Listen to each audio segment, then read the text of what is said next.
Oh hai, aku Ravalingga Ahmad Sandia dan kali ini aku bakal ngebahas tentang topik yang paling fundamental di pelajaran biologi, yaitu pembelahan sel. Tapi jangan mikir yang rumit-rumit dulu ya, karena kita bakal ngebongkar rahasianya kali ini. Bayangin deh, tadi awalnya kalian cuma satu sel di perut ibu kalian. Terus sekarang udah miliaran sel, rambut kalian tumbuh, luka di lutut kalian sembuh, atau bahkan kalian jadi makin tinggi. Itu semua berkat satu proses yang keren banget, namanya mitosis. Jadi, apa itu mitosis? Sederhananya mitosis adalah cara sel buat menggandakan diri dari satu sel induk menjadi dua sel yang kembar dan identik. Kenapa sih sel perlu membelah diri? Yang pertama, pertumbuhan. Biar dari bayi bisa jadi gede kayak sekarang. Yang kedua, perbaikan. Biar luka kalian bisa nutup lagi. Yang ketiga, reproduksi aseksual. Tapi ini bukan buat manusia ya. Ini buat organisme kayak bakteri atau jamur.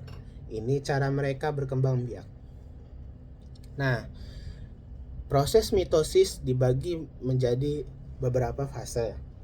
Biar gampang diingat, kita punya jembatan keledai, yaitu PMAT.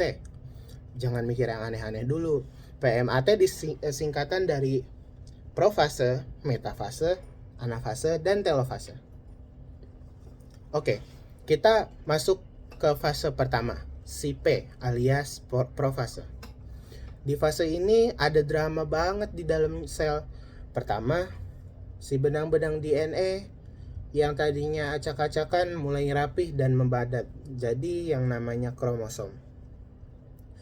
Bayangin, kayak benang kusut yang tiba-tiba rapih digulung. Kedua, selaput inti sel mulai menghilang, kayak dinding rumah yang mau dirobohin. Ketiga, ada yang namanya sentriol, si penarik kromosom. Mulai jalan ke kutub-kutub sel, mereka bakal keluarin benang-benang halus yang namanya benang spindel. Lanjut ke fase kedua, yaitu si M, alias metafase. Fase ini tuh gampang banget buat dikenalin. Kenapa?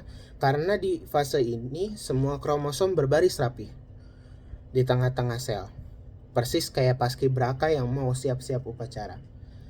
Tips buat ngingetinnya, M metafase, M middle, kromosomnya di tengah. Gampang kan? Waktunya fase ketiga, A alias anafase. Nah, disinilah momen paling seru. Kromosom yang tadinya berjejer tiba-tiba ditarik sama benang spindel ke kutub yang berlawanan. Jadi tiap kromosom itu membelah menjadi dua bagian yang namanya kromatid. Terus ditarik ke sisi yang berbeda. Bayangin aja, mereka lagi tarik tambang, tapi hasilnya sama-sama menang karena ditarik kedua arah yang berlawanan. Alhasil masing-masing kutub punya set kromosom yang lengkap.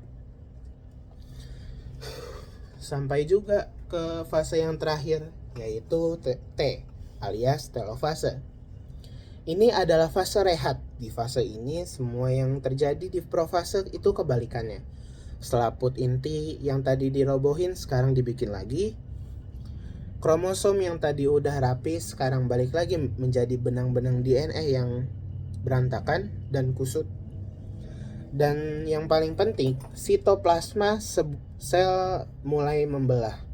Buat sel hewan ada lekukan di tengah, sedangkan buat sel tumbuhan mereka bikin dinding sel baru di tengah. Setelah telofase selesai, akhirnya jadilah dua sel anak yang baru dan identik. Keren kan? Mereka punya DNA yang persis sama dengan induknya. Jadi ingat ya, mitosis itu proses pembelahan sel yang menghasilkan dua sel anak identik. Dan fasenya gampang banget, yaitu PMAT. profase, metafase, anafase, dan telofase. Oke, segitu. Sebentar. Kalian penasaran gak sih gambar-gambarnya dari fase-fase tersebut? Ini aku tunjukin ya. Yang pertama, profase. Profase awalnya kayak gini. Benang-benang DNA kusut dan berantakan.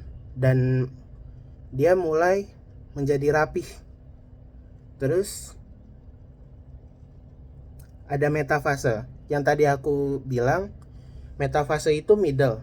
Jadi kromosomnya udah di tengah-tengah dan siap untuk ditarik ke setiap kutub. Yang ketiga ada anafase.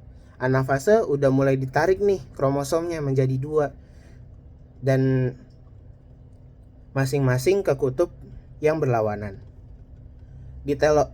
Yang terakhir ada telofase. Yang aku bilang kalau di sel hewan nanti dia berbentuk kayak cincin gini. Kalau misalnya di sel tumbuhan nanti dia ada dinding baru di tengah-tengahnya. Udah, kayaknya itu aja yang bisa aku jelasin.